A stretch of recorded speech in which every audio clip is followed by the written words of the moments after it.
Amados hermanos, vamos avanzando en nuestro estudio de esta carta del apóstol Pablo a los colosenses y vamos a estudiar una vida superior en Cristo, parte 2. En sus Biblias pueden ustedes tener a la mano la cita bíblica en la que se basa este estudio, que es de los versículos 11 al 17 de este capítulo 2. Tenemos esta verdad central.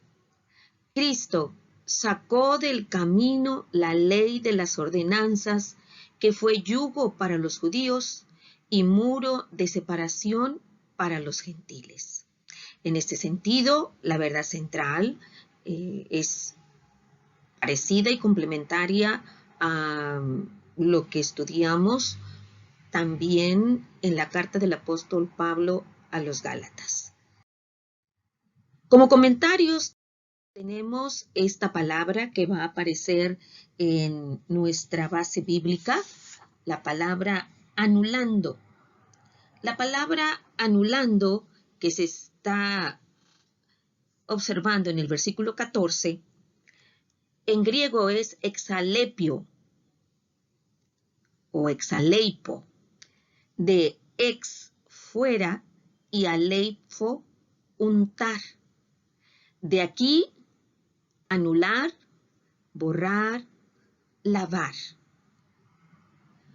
Es usada metafóricamente.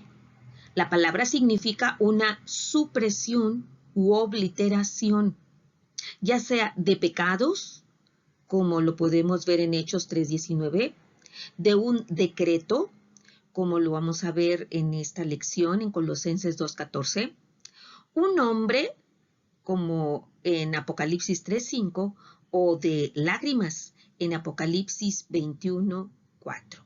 Ahí es donde podemos nosotros observar en estas 4 citas este término: anulando, anular, borrar, lavar. Y entonces, mis amados hermanos, empezamos con el punto número 1. El legalismo es un error. La realidad está en Cristo. Vamos a estar atentos a los versículos 11 al 15, pero nos vamos a ir de la siguiente manera. Primero, los versículos 11 y 12. Si ya tiene usted lista su Biblia, amado hermano, dice así: en él también fuisteis circuncidados con circuncisión no hecha de mano, al echar de vosotros el cuerpo pecaminoso carnal en la circuncisión de Cristo, sepultados con él en el bautismo, en el cual fuisteis también resucitados con él, mediante la fe en el poder de Dios que le levantó de los muertos. Pablo pasó de hablar de los errores teológicos de los falsos maestros a señalar los errores prácticos. Por decirlo así, pasó del gnosticismo al legalismo.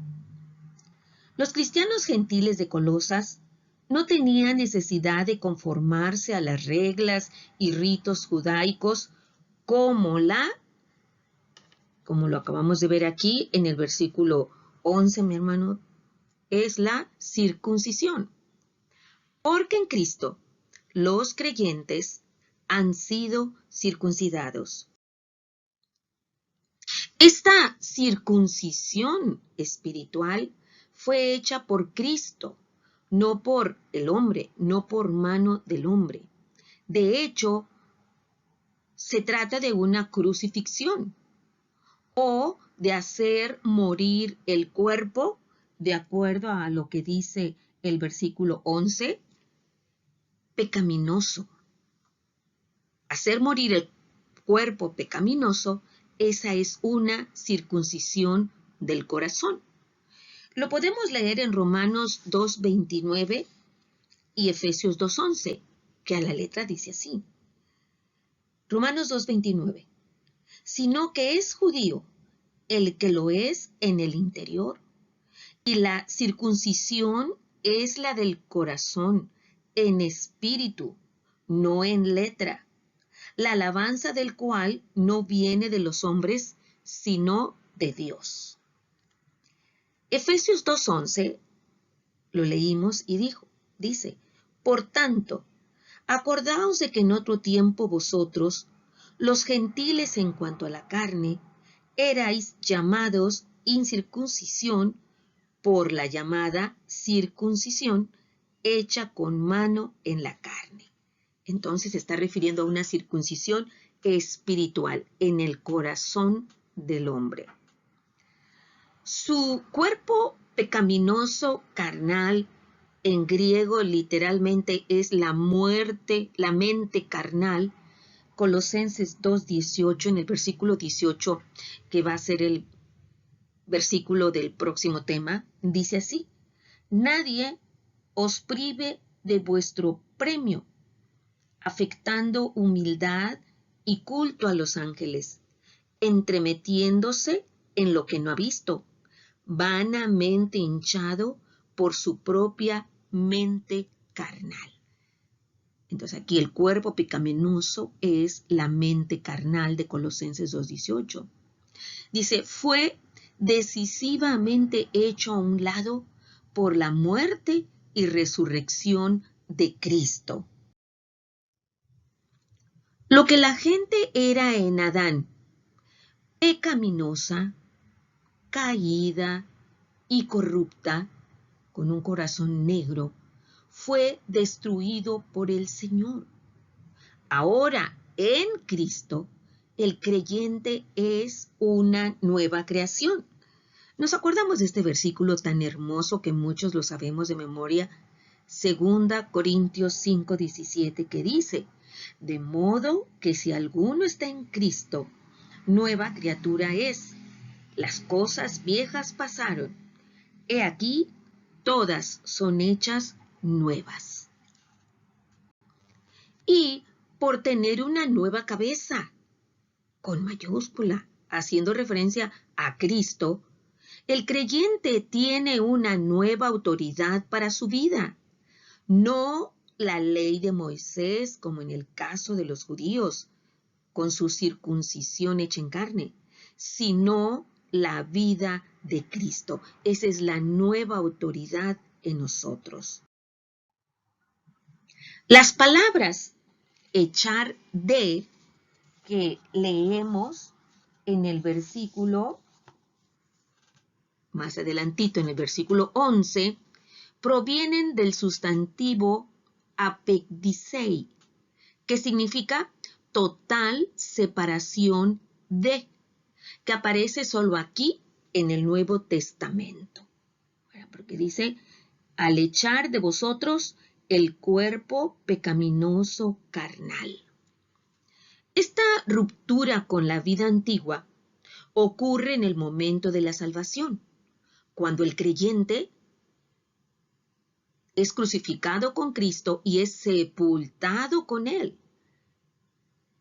En el bautismo con el Espíritu, según lo dice 1 Corintios 12:13, que dice así, porque por un solo Espíritu fuimos todos bautizados en un cuerpo, sean judíos o griegos, sean esclavos o libres, y a todos se nos dio a beber de un mismo Espíritu. Y así como es sepultado con Cristo en el bautismo por medio del Espíritu Santo, es resucitado con Él a una nueva vida. De esa manera podemos verlo aquí ejemplificado. Es una co-sepultura y una co-resurrección. Se representan en el bautismo de agua. Por eso es tan importante conservar siempre en nuestra congregación el bautismo en agua por inmersión. En dicho bautismo, la inmersión, que está usted viendo aquí, la inmersión representa la sepultura con Cristo, y la salida del agua, la resurrección por el poder de Dios para andar en vida nueva, en vida nueva. Así lo dice Romanos 6:4. Dice, porque somos sepultados juntamente con Él para muerte por el bautismo, a fin de que, como Cristo resucitó de los muertos por la gloria del Padre, así también nosotros andemos en vida nueva. Muy bien, sigamos adelante. Ahora vamos a leer los versículos del 13 al 15. Y a vosotros, estando muertos en pecados y en la incircuncisión de vuestra carne, os dio vida juntamente con Él, perdonándoos todos los pecados, anulando el acta de los decretos que había contra nosotros, que nos era contraria, quitándola de en medio y clavándola en la cruz. Y despojando a los principados y a las potestades, los exhibió públicamente, triunfando sobre ellos en la cruz. Antes de que los individuos sean liberados a esta nueva vida en Cristo, viven, según lo que acabamos de leer, muertos en pecados, muertos, amados hermanos, sin vida espiritual y completamente inmersos en una naturaleza pecaminosa. La muerte en sí, la raíz griega, significa separación. La muerte física es que se separa el alma, el espíritu del cuerpo físico. No significa aniquilamiento. Incluso los no salvos llevan la imagen de Dios, como dice estos dos versículos en Génesis 9:6 y Santiago 3:9. El primero dice así: el que derrame sangre de hombre, por el hombre su sangre será derramada, porque a imagen de Dios es hecho el hombre. Y Santiago 3:9 dice, con ella bendecimos al Dios y Padre, y está hablando acerca de la lengua, y con ella maldecimos a los hombres que están hechos a la semejanza de Dios. En Génesis menciona imagen de Dios y en Santiago semejanza de Dios. La tienen, pero están separados de Él. Por eso se dice que esa es la muerte espiritual, están muertos. Aunque aún poseen vida física, están separados de la vida espiritual. El pecado rompe la comunión con Dios y están separados. Pero ahora Dios les dio vida juntamente con Él, juntamente con Cristo. Efesios 2:1-6 lo estudiamos, amados hermanos, y está aquí representado en esta imagen.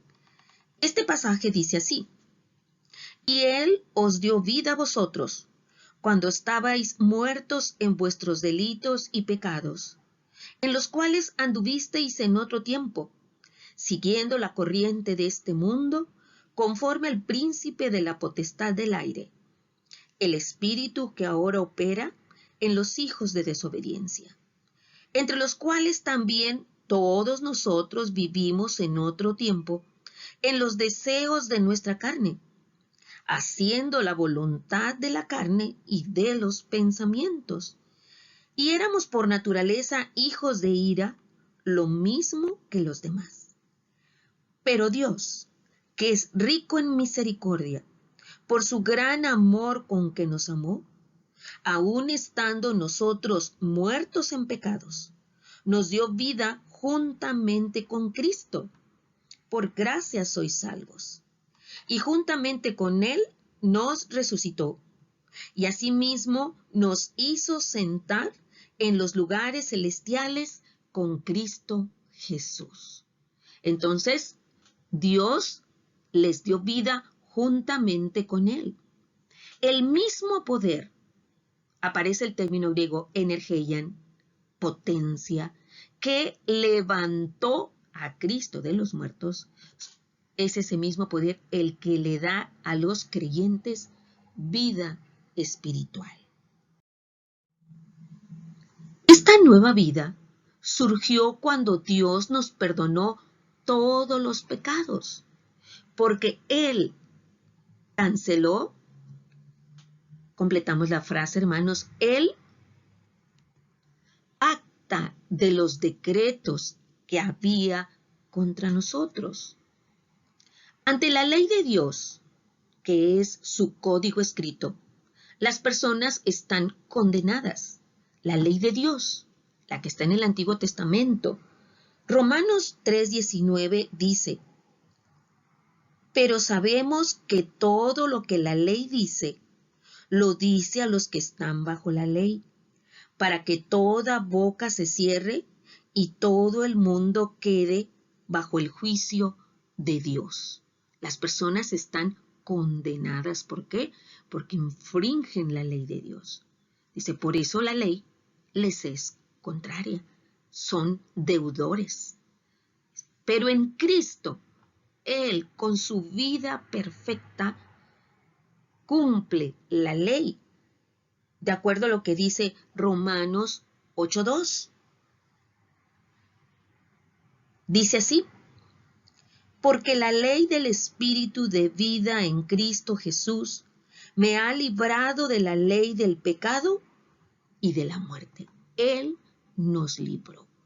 Dice, y además, la ley es abolida. Lo podemos ver en Gálatas 3:25, que dice así, pero venida la fe depositada en Cristo Jesús, no estamos bajo ayo. La ley vino a ser nuestro ayo para dirigirnos hacia Cristo Jesús, para darnos cuenta de la necesidad que teníamos de un Salvador. Y Hebreos 7:12 dice, porque cambiado el sacerdocio, el del Antiguo Testamento, necesario es que haya también cambio de ley. Así que nosotros ya no estamos bajo la ley, estamos bajo la gracia. Entonces el legalismo está en un error, porque en Cristo los creyentes han muerto a la ley.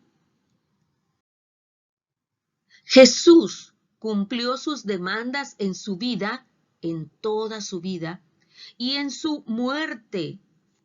Y los cristianos, los creyentes, estamos en Él, sentados como Él en los lugares celestiales. Este código escrito, la ley, es como un pagaré hecho a mano. Es como un documento de deuda. Si usted recuerda, amado hermano, en el Padre Nuestro, decimos, y perdónanos nuestras deudas, ¿verdad? Son los faltantes que tenemos ante la ley de Dios. Dice, debido a que la gente no puede cumplir la ley. De manera que las personas, por ser incapaces de pagar la deuda, son criminales, deudores. No obstante, por medio de su muerte, Jesús hizo a un lado ese cargo incriminatorio, ese documento de deuda. Fue como si lo hubiera clavado con él en la cruz, mostrando así que él pagó la deuda. De hecho, basta recordar que en aquellos tiempos antiguos ya existían pagarés, ya existían documentos de deuda, amados hermanos. ¿Y saben cómo se anulaban? Para que ya se aclarara que esa deuda había sido pagada, se le atravesaba con un clavo. Qué hermoso, ¿verdad, hermanos? Y nuestro Señor Jesucristo, que fue clavado en la cruz, sus manos y sus pies, anuló esa deuda, ese decreto, ¿verdad? Entonces es hermoso esta analogía. Al cumplir Cristo las demandas de la ley, despojó de su poder a los principados y a las potestades del demonio, demoníacas, y triunfó sobre ellas. Si ustedes recuerdan, amados hermanos, en el libro de Job, sabemos que va el enemigo y delante del Padre acusa a los creyentes o acusa al ser humano. Pero ahora, ¿qué pasó? ¿Podían ellos llevar esa acta de decretos? En lo absoluto, había sido cancelada. Había sido ese decreto perforado por los clavos de la cruz. Segunda Corintios 2:14 dice: Mas a Dios gracias, el cual nos lleva siempre en triunfo en Cristo Jesús, y por medio de nosotros manifiesta en todo lugar el olor de su conocimiento. Esto es una nota de triunfo, mis amados hermanos. Es para sentirnos liberados. Por eso es que el punto número 2 se titula Libertad en Cristo. Él, anulando ese acta de decretos donde estaban nuestros pecados, la deuda, dice, los presentó a todo principado, a toda autoridad demoníaca que nos acusa, y entonces sí, ya somos libres de deuda. Colosenses 2:16 y 17 dice: Por tanto, nadie os juzgue en comida o en bebida, o en cuanto a días de fiesta, luna nueva o días de reposo, todo lo cual es sombra de lo que ha de venir. Pero el cuerpo es de Cristo. Vamos a ver qué significa esto, amados hermanos. Como resultado de lo anterior, porque así inicia el versículo 16, por tanto, los creyentes son liberados de esas malvadas fuerzas que son las que inspiran las reglas legalistas acerca de qué se debe comer y de las fiestas o ceremonias. Nadie debe juzgarnos. Nadie debía juzgarlos en comida o bebida. Porque los cristianos son libres de los requisitos de la ley, como los que vienen en los capítulos 11 y 17 de Levítico y en Deuteronomio 14. Dios no condena a los que comen de toda la variedad del alimento. Romanos 14, del 1 al 4, claramente lo dice. Es la instrucción que el apóstol Pablo le da a los hermanos en Roma.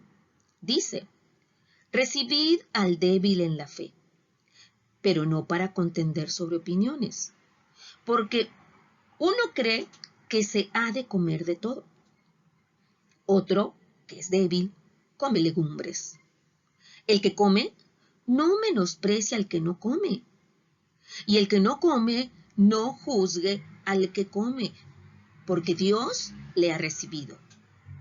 ¿Tú quién eres que juzgas al criado ajeno? Para su propio Señor está en pie o cae, pero estará firme, porque poderoso es el Señor para hacerle estar firme. Entonces, recibid al débil en la fe, pero no para pelearse, para contender sobre opiniones, sobre es correcto o no comer puerco o cualquiera de sus derivados o mariscos. Claramente dice en Romanos 14 que somos libres.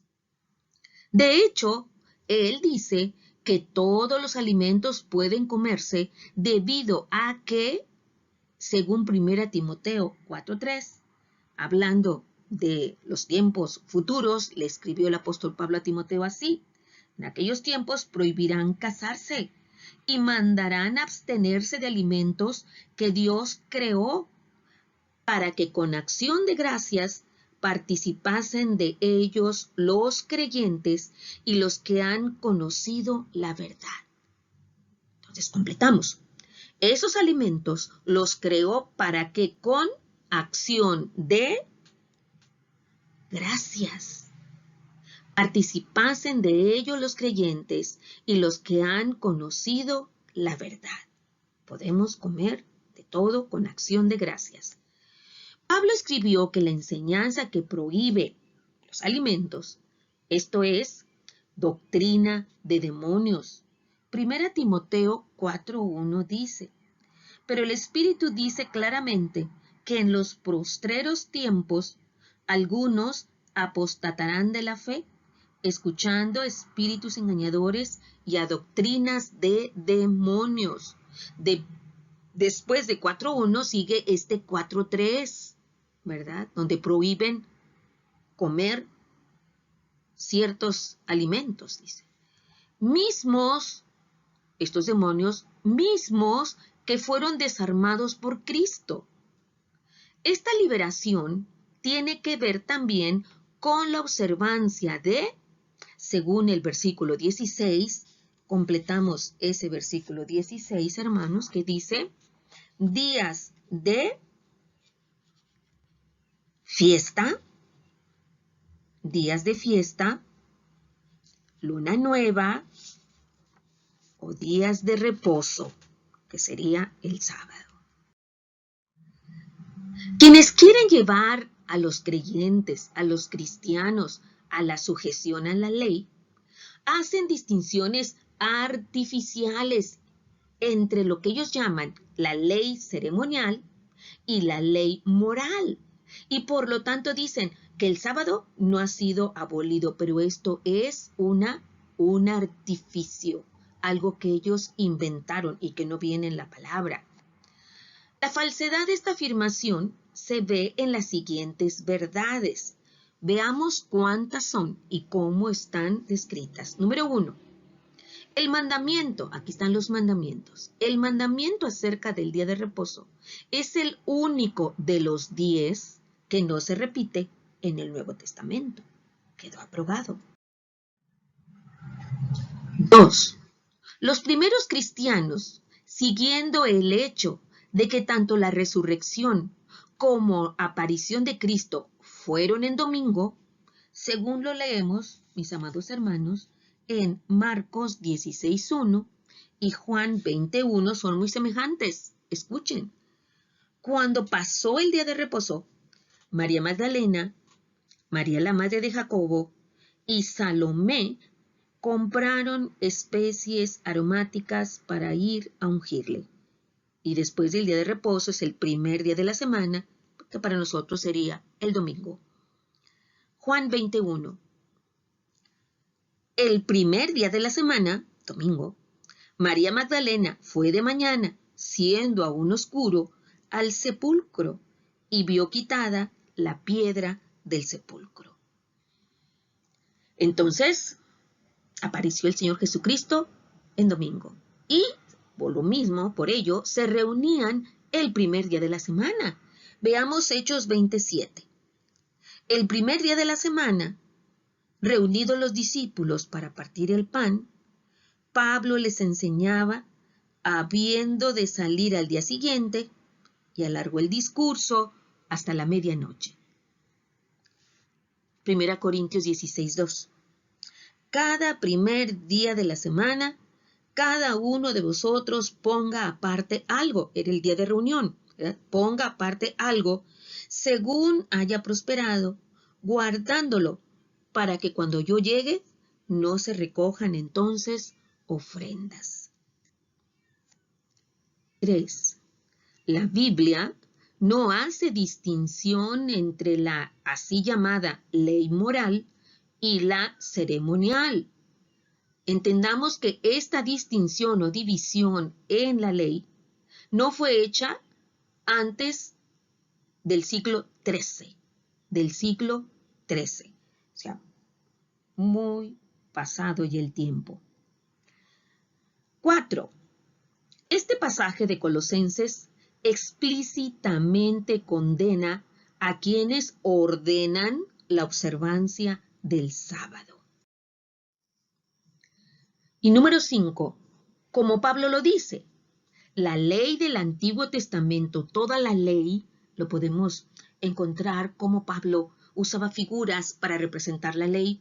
Acabamos de leer un versículo donde dice que la ley era un ayo, aquel que conduce al niño en una dirección. Ahora dice que es una sombra de lo que ha de venir. La realidad o cuerpo, soma, el que produce la sombra, dice, debe hallarse en Cristo. Hebreos 8:5 dice, los cuales sirven a lo que es figura y sombra de las cosas celestiales, como se le advirtió a Moisés cuando iba a erigir el tabernáculo, diciéndole, mira, haz todas las cosas conforme al modelo que se te ha mostrado en el monte. Así que cada uno de los mobiliarios que había en el tabernáculo era una sombra que apuntaba al Señor Jesucristo.